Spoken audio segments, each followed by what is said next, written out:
네, 수도권 인사이트 백병기 평론가 모셨습니다. 안녕하십니까? 안녕하십니까? 어서 오세요.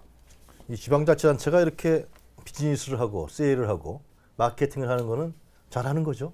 네, 그렇습니다. 지금은 뭐 이 예. 지방자치단체들도 적극적으로 네. 사실은 여러 가지 뭐 홍보에도 나서고 있고요. 그 직접 어떤 그 기업들을 유치하기 위해서 적극적인 이제 그 투자 유치 설명 같은 것도 열고 그러죠. 네. 중국의 그 각 성들이 그렇게 열심히 하는 모양이더라고요. 네, 뭐 보면. 우리나라 뭐 관광객 유치하기 위해서 네. 별도로 성별로 말하자면은 이 사업소를 두고 네. 출장소를 두고 이제 직접 뭐 홍보에 나서고 있기도 하고 그러지 않습니까? 그렇죠. 서울시의 이 세일즈 영업이 좀 잘 됐으면 좋겠다 그런 생각을 좀 해봅니다. 네. 자, 오늘은 그 심야 콜버스에 대해서 한번 얘기를 하려고 그러는데요. 이 심야 콜버스라는 건 이제 버스인데 콜을 하면 오는 모양이죠? 그렇게 되는 겁니까? 네, 그렇습니다. 이 심야 콜택시하고 버스의 조합이다. 이렇게 보시면 될 것 같은데요. 네. 이용자들이 이제 콜을 해서 이용을 한다는 점, 네. 그리고 그 타고 가는 사람이 가고자 하는 데까지 간다는 점, 이런 점에서는 이제 말하자면 이 콜택시의 성격이 있다고 볼 수 있겠고요. 네. 그러나 이제 한 사람이 이용하는 게 아니라 한 팀이 이용하는 게 아니라 여러 사람들이 각기 다른 곳에서 이제 타고 내린다는 점, 이런 점에서는 이제 그 버스의 성격이 있다고 볼 수 있겠죠.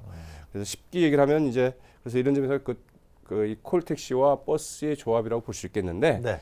이 모바일 앱으로 호출을 해서 여러 사람이 가고자 하는 노선, 즉 네. 행로를 그때 만들어가면서 운행하게 되는 일종의 그 이용자 노선 주문형 버스다, 이렇게 볼 수도 있겠죠. 그렇군요. 그렇군요. 뭐 현재 시범 운행이 되는 곳도 있다고 하던데 어디에서 시범 운행이 되고 있고 또 시민들의 반응은 어떤가요? 네, 사실은 이제 이게 그 제도적인 서비스로 시작된 게 아니라 네. 이 우버 택시처럼 사실은 그 자발적으로 이런 그 콜택시 아니 콜버스 앱이라는 서비스가 먼저 시작이 돼서 이제 선을 보였습니다. 그래서 네. 지난해 12월부터 이 강남 일대에서 이 콜버스 앱 운영자가 그 시범 운영을 좀 해왔었는데요. 이 전세 버스를 이제 이용을 해서 이제 운영을 해왔었죠.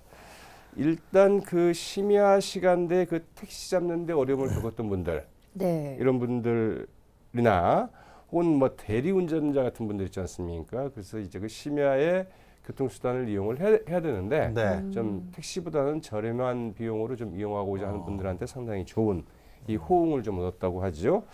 그러나 이제 당초 이 콜버스 앱을 보면은 언제쯤이면 버스가 이 근처에 도착을 한다. 그리 버스 정류장으로 오시오. 이렇게 나오고 또 이제 자기가 가고자 하는 목적지는 뭐 언제쯤이면 도착하겠다. 이렇게 이제 콜버스 도착 예정 시간과 자기가 가고자 하는 목적지 도착 예정 시간들이 이제 앱에 나오는데요. 네. 이게 여러 사람들이 이용하면서 그 경로, 즉 노선이 바뀌다 보니까 대기하는 시간도 길어지고 또 이제 당초 예상보다는 목적지 이제 도착하는 시간도 길어지면서 그런 이제 불편을 좀 호소하는 분들도 있었는데요. 네. 사실 이제 이 콜버스의 그 기원은 이 심야 그 대리기사분들을 대상으로 해서 이제 이전부터 이 심야 대리기사분들이 많이 모여 있는 곳에서 이동하려 하는데 이런 데서 이제 이런 앱 서비스를 앱 기반이 아니더라도 그런 그 버스가 운행이 됐었다고 하죠. 네, 그런 것도 이제 그 가장 처음에 시작이 됐다 이렇게 볼 수 있을 것 같습니다. 하여튼 네. 뭐 좀 그 취지는 좋습니다만 불편한 점을 좀 몇 가지 말씀해 주셨는데 이 어르신네들이 또 이용하기도 좀 어렵다 이런 얘기도 있습니다. 네, 이제 뭐 한 두 가지 측면에서 그러는데요. 하나는 아무래도 뭐 모바일 앱으로만 이용을 해야 되기 때문에 네. 모바일 기기나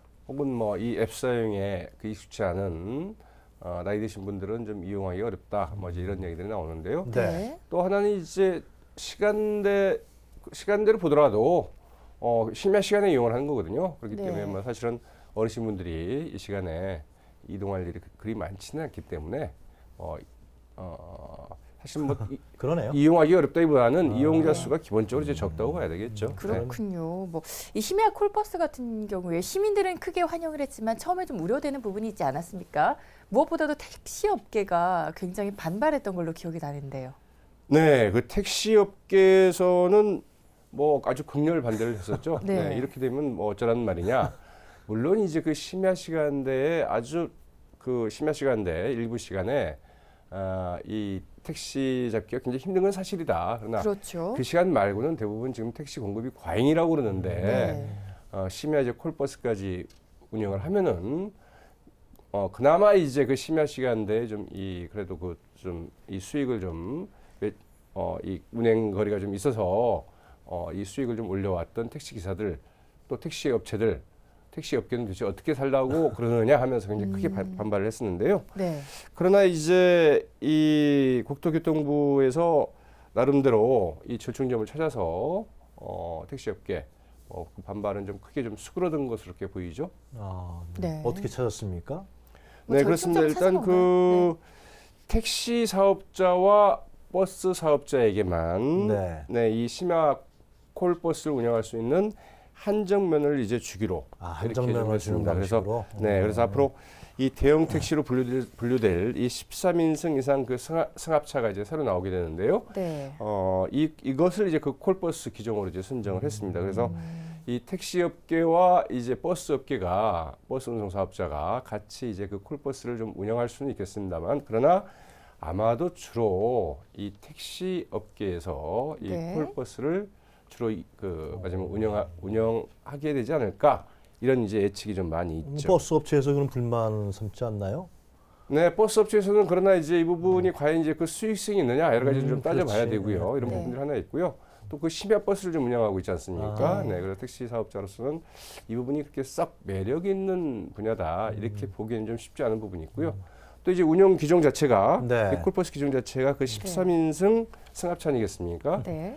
그래서 그 택시 사업자들이 이 서비스에 접근하기는 비교적 용이한 편이지만 네. 이 대형 버스를 운영하는 버스 사업자들이 이 같은 서비스에 참여하자면 여러 가지로 말하자면은 그렇겠네요. 비즈니스 구조상 접근하기가 좀 쉽지 않은 이런 부분들이 좀 있다고 봐야 되겠죠. 그렇겠네요. 네, 이렇게 절충점을 찾았다.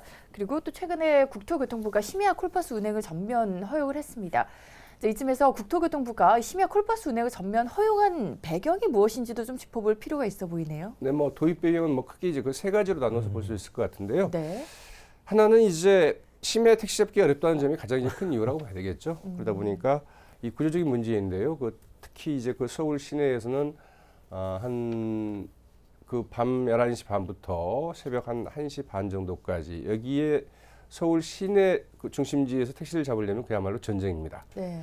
저도 뭐 한밤중에 한 1시간 가까이 걸어서 외곽으로 나가야 좀 그 택시를 잡을 수 있는 뭐 이런 상황이 좀 많이 있는데요. 네. 늦게 다니시네요, 평론가님. 아니 가끔 이제 늦는 때가 있죠. 그래서 그때 정말 택시 잡으려면 굉장히 힘듭니다. 약도 한잔 하시고 이제. 네, 맞습니다. 이제 전철 끊어지고 그러면 결국은 택시밖에 이용할 수 있는 게 없는데 네. 아주 뭐 곤혹스러운 특히 일이라고 강남역 주변은 아주 하죠. 대단합니다. 강남도 그렇고요. 신천하고. 이 교통방송 바로 옆에 있는 여기 중구도 그렇고요. 그래요? 이 종로 광화문 마찬가지입니다. 그래서 네. 굉장히 힘들어가지고요. 예. 그러다 보니까 아무래도 뭐 이런 그 심야 시간대에는 한 3,000회 정도의 그 택시가 부족하다고 그러는데 네. 이때 이제 이걸 좀 대체할 뭔가 다른 교통수단이 필요한 것 아니냐 이런 부분에 대한 그 사회적 공감대가 있다고 봐야 될 것 같고요. 네. 또 하나는 이른바 이제 그 앞서 말씀드린 것처럼 콜버스 같은 경우에는 액 기반의 그 새로운 그 운송 서비스이거든요. 그리고 이게 사실은 그 민간 부분에서 자연스럽게 발생을 한 겁니다. 그래서 사실은 이걸 그대로 놔두면 이게 불법이냐 합법이냐 뭐 이제 이런 논란도 계속 불거질 테고요. 예. 바로 그 우버 택시 같은 경우라고 이제 볼 수 있겠죠. 그래서 사실은 이제 국토교통부에서 그 선제적으로 이 같은 서비스를 좀 합법의 틀 내로 이제 들여오겠다. 그래서 기존에 이 운송 서비스 시장 속에서 이것을 좀 안착시키겠다. 이런 부분이 있겠고요. 세 번째로는 이제 아무튼 뭐 ICT 기술이라고 하죠. 새로운 이런 ITC 기술과 기존 그 운송 시스템과의 연계된 새로운 이런 말하자면 시대 흐름에 맞는 서비스에서 좀 서비스를 능동적으로 이제 발굴하고 그것도 좀 정착할 수 있도록 좀 도와주겠다. 뭐 이렇게 좀 볼 수 있겠죠. 네. 근데 이제 이 부분에서 이제 그 지난달 이제 교통연구원이 이 서비스 도입과 관련해서 이제 그 국토부의 요청을 받아서 이제 그 서울 소재 직장인 624명을 대상으로 이제 조사를 한 게 하나 있습니다. 그래요? 네. 자, 심야 이동 실태 보고서 뭐 이런 건데요. 이제 중요한 보시면 거네요. 네, 좀 그림으로 준비가 되어 있는데요. 자, 그 심야 콜버스 도입 어떻게 생각하십니까? 이렇게 물어보았더니 찬성이 49.7%, 반대가 20.5%, 근데 절반 가까이가 일단 찬성한다 이렇게 얘기를 했는데요. 네. 사실 뭐 운송 수단이 하나 더 생긴다는 데 대해서 그 반대하실 분 그렇게 많지는 아무도 않다고 봐야 없을 되겠죠. 네. 근데 반대하는 분이 계시네요. 뭐 이제 그냥 네. 그냥 하시는 거겠지. 이제 콜버스 도입할 때 뭐 이용하시겠습니까? 그러니까 이제 뭐 그래 보겠다는 분들이 이제 51.9%한 절반 가까이 있게 됐고요. 또 하나는 이제 그동안에 이제 그러면 기존에 이 버스나 심야 버스나 이제 그 심야에 운영되고 있는 그 택시에 대한 서비스에 대한 그 만족도를 좀 이제 물어보았는데요. 네. 서비스에 대해서 얼마나 좀 만족하십니까가 아니라 얼마나 좀 불만스럽게 생각하십니까? 그랬더니 버스 같은 경우에는 8.7%, 택시는 그 응답자의 그 22.4%가 굉장히 좀 불만스럽다. 그래서 그 심야 택시 잡기 굉장히 어렵다는 것들을 이제 그 반증을 좀 해주고 있고요. 네.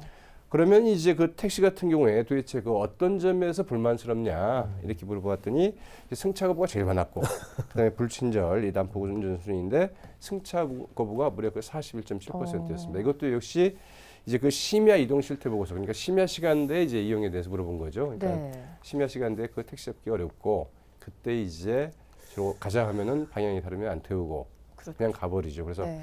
그럴 때는 이제 저 같은 경우도 뭐 개인적으로 여러 번 겪었습니다만 굉장히 불쾌하죠, 몸은 아주. 지치고 날은 네. 춥고 그런데 이제 물어보고 힘들죠. 가버리면은 굉장히 네. 화가 나죠. 네, 그래서 이제 투덜투덜 될 수밖에 없는 이런 상황들이 좀 언제쯤이면 이런 택시 서울 지역의 택시 서비스 뭐 전국적으로 마찬가지입니다. 특히 서울 지역의 그 택시 서비스가 좀 개선될까요? 네? 뭐 어떤 분 택시 기사분 또 이런 말도 하더라고요. 네. 심야에 좀 다니시는 분이 적으면 이런 문제가 발생할 것도 없다 이렇게 하시는 분도 있더라고요. 그래요? 하여튼 네.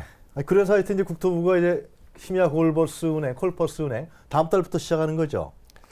네, 그렇습니다. 그 됩니까? 4월부터 이제 합법화가 되는데요. 네. 지금 이제 그 관련 이제 그 시행 규칙을 그 입법 예고를 해놓고 있는데요. 이제 내용을 보면은 네. 이 11인승 이상 그 승합차로 이제 만약 운영토록 하겠다 이렇게 이제 돼 있는데 네. 이 새로 나오는 13인승 승합차 이제 이게 그 대형 택시로 이제 앞으로 분류될 건데요. 이제 이걸 이제 이용하도록 할 경우가 많고요. 요금제는 일단은 이용 거리나 구간에 따라서 그 탄력적으로 결정할 수 있도록 하겠다. 이렇게 이제 국토부에서 밝히고 있습니다. 그러나 네. 국토부에서는 실상은 이 정액제로 좀 갔으면 좋겠다. 이제 이런 생각을 좀 갖고 있다고 하죠. 그래서 그 정액제가 낫지 않겠습니까? 5천 원인데요. 네. 이제 이게 문제가 될 수 있습니다. 그러니까 정액제로 할 경우에는 어디서 어디까지 이제 그 일정한 그 구역만 가지고 이제 운영을 해야 되는데 그럼 네. 어디까지 운영을 할 거냐? 이 콜버스 지금 말하자면은 이 콜버스가 갖고 있는 택시의 성격. 네. 그럼 이분이 좀 심야에 멀리 가고자 할 때 네. 그런 분들한테 그러면 과연 그 콜버스가 가리하겠는가? 뭐 이런 부분들이 있는 거죠. 맞습니다. 그래서 이제 콜 택시의 성격을 좀 강조하려고 하면은 시간 거리에 따른 이게 탄력적인 요율제가 이제 필요한 부분이고 네.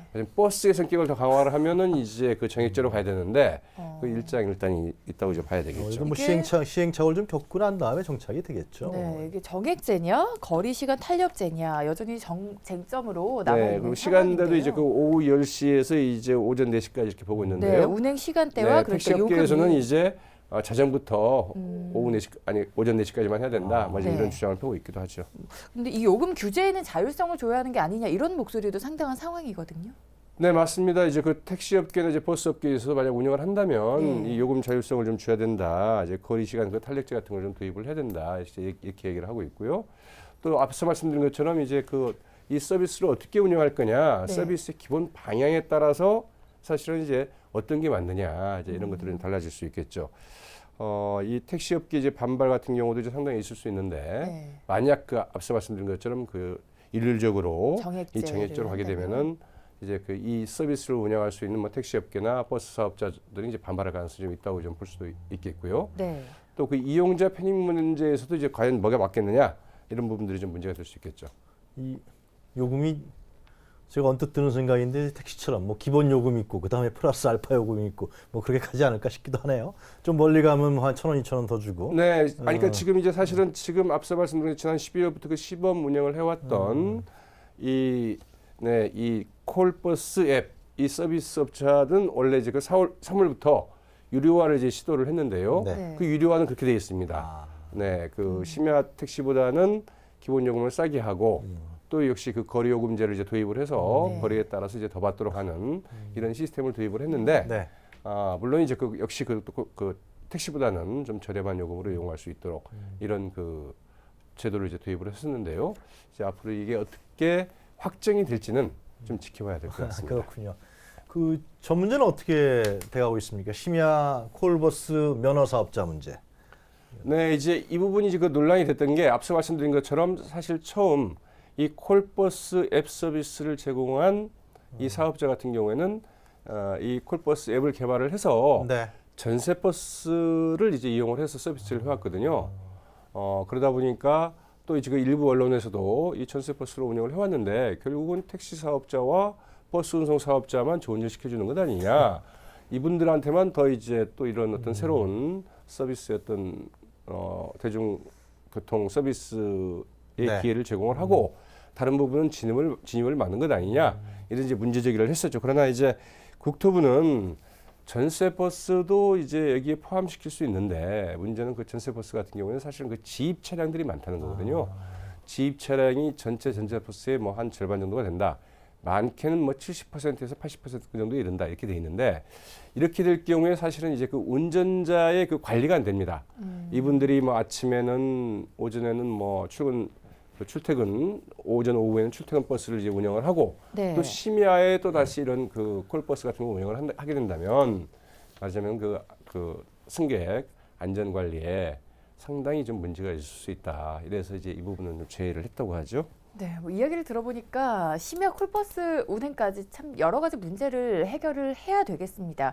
한편 이제는 이런 의문이 좀 생기는 게 이 심야 콜버스가 심야의 교통 사각지대를 없앨 수 있을까 뭐 이런 생각도 드네요. 네, 일단은 그 심야 시간대 그 택시 잡기 어려운 부분들 이런 네. 부분들에 대해서는 상당히 좀 해소에 좀 도움이 그럼요. 되지 않을까 일단 이렇게 기대를 해볼 수 있겠고요. 네, 실제 뭐 상당한 좀 효과가 있는 것으로 좀 드러나고 있죠. 근데 문제는 네, 그것도 이제 어느 정도의 그 규모가 이 말하자면 콜버스 운행 규모가 일정 정도 되고 그게 이제 나름대로의 어떤 그 매일 사업의 지속성이 좀 가능해야 될 것 같거든요. 네, 그런데 지금 이제 사실 시범 운행하고 있는 버스 대수가 그렇게 많지가 않거든요. 네.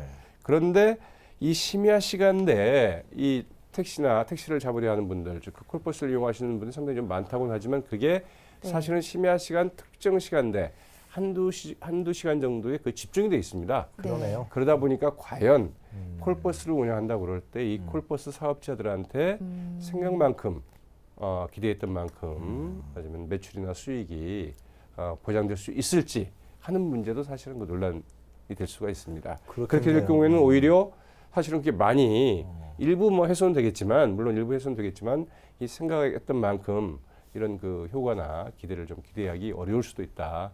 이런 좀 관측도 없지 않아 있죠. 특히 목요일이나 금요일 밤은 상당히 심야 콜택시가 바빠질 것 같은데 다른 날 뭐 토요일 일요일 날은 그렇게 바쁠 것 같지 그렇죠. 않고요. 그리고 평일 날도 평일 이제 날도 뭐 월요일 날 얼마나 이제 수요가 목금 있을지 정도 아마 하는 정신 없을 것 같은데 네. 이런 부분들이 이제 사업의 지속성이라든가 안정성을 가져올 수 그렇죠. 있을 것이냐 맞습니다. 뭐 이런 문제가 있겠네요. 네. 자 어떤 또 다른 뭐 이 심야 콜버스를 운행하는 데 있어서 우리가 좀 더 깊이 고민해야 될 사안은 없을까요? 네, 이제 앞서 이제 그런 문제 때문에 국토교통부는 사실은 네. 그 13인승 이상의 이제 승합차도 대형 택시로 분류를 하겠다는 거거든요. 네, 그래서 그 대형 택시 사업자들을 이제 대상으로 해서 탄력적으로 이 심야 콜버스를 운영하는 방안을 이제 이렇게 보고 있지 않은가 이제 이런 관측도 있는 거죠. 그래서 사실은 버스 업계보다는 네. 이 택시 업계 위주의 서비스가 될 가능성이 높다 이렇게 보고 있는데요. 네, 몇 가지 문제가 있습니다. 일단 뭐 택시와 버스 사업자들한테 그 한정면을 주어서 운행하게 되는 만큼 네. 이른바 좀 처음에 당초에 우려됐던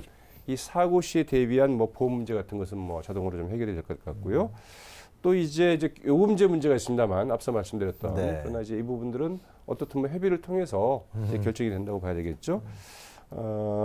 그리고 이제 그 만약 거리 이용 거리에 따른 그 탄력 요금제를 적용한다 하더라도 문제는 있습니다. 왜냐하면 네.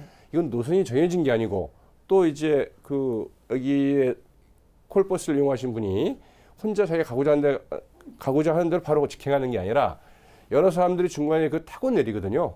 그러면서 이 거리가 상당히 좀 노선과 거리가 변동이 있을 수 있기 때문에 이제 이 요금을 어떻게 산정할 것인가 이용 거리를 어떻게 선정할 것인가 이제 이런 문제도 좀 있는데요. 자칫하면 그 합승 택시가 될 가능성이 상당히 있네요. 합성 택시 이제 성격이 굉장히 많이 있죠. 근데 그러네요. 이제는 이제 그런 것들이 서로 뭐 운전자하고 자율적으로 잘 이제 그렇죠. 조정이 예. 됐는데 이건 뭐 앱 기반으로 합니다만 뭐 합리적 근데 물론 이제 이런 부분들은 좀 어떻게 보면은 좀 세세한 부분이고요. 뭐 그건 뭐 기술적으로 해결할 수 있는 문제이기도 하겠습니다만 어쨌든 그런 문제들이 있고요.